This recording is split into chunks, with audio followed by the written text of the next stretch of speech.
আপনি উচ্চ কক্ষ নিম্ন কক্ষর যে আলাপগুলো হচ্ছে এগুলা ইনএফেক্টিভ, ইউজলেস। কারণ আপনি এটা করবেন তো সংসদে গিয়ে, সংসদে যাওয়ার পরবর্তী 2 বছরের মধ্যে, এর আগে তো না। উচ্চ কক্ষ নিম্ন কক্ষ এটা তো বাস্তবায়ন করবেন ওখানে গিয়ে, সংসদ হওয়ার পর। এখন আরেকটা কথায় আসি, তাহলে সংসদ পর্যন্ত যে যাচ্ছেন আপনারা, এটাও তো অবৈধ। নির্বাচন কমিশন যে সংসদ পর্যন্ত যাচ্ছে নির্বাচন দিয়ে, কোন আইনে, কোন সংবিধানে?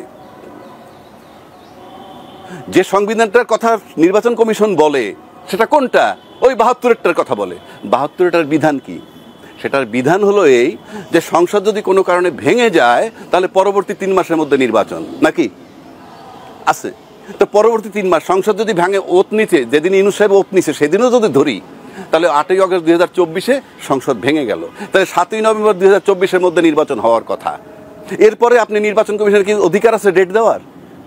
কোনো রাইট নেই, কোনো আইন নেই। সংবিধান যদি ফলো করেন, সংবিধান ফলো করতে পারেন নাই, শেষ হয়ে গেছে। আর সবচেয়ে বড় কথা, ওনার অ্যাপয়েন্টমেন্টটি, এই নির্বাচন কমিশনের অ্যাপয়েন্টমেন্টই হয়েছে 21শে নভেম্বর 2024, ওই 3 মাস পার হয়ে যাওয়ার পর।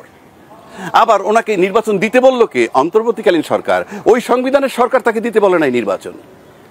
তো অন্তর্বর্তীকালীন সরকার যখন নির্বাচন দিছে, নির্বাচন কমিশনকে, উনি অন্তর্বর্তীকালীন সরকারের অধীনে নির্বাচন করতেছে এবং এটার বৈধতা নিতে হবে জুলাই ঘোষণাপত্রের মাধ্যমে, যেটা 5 তারিখে হয়েছে।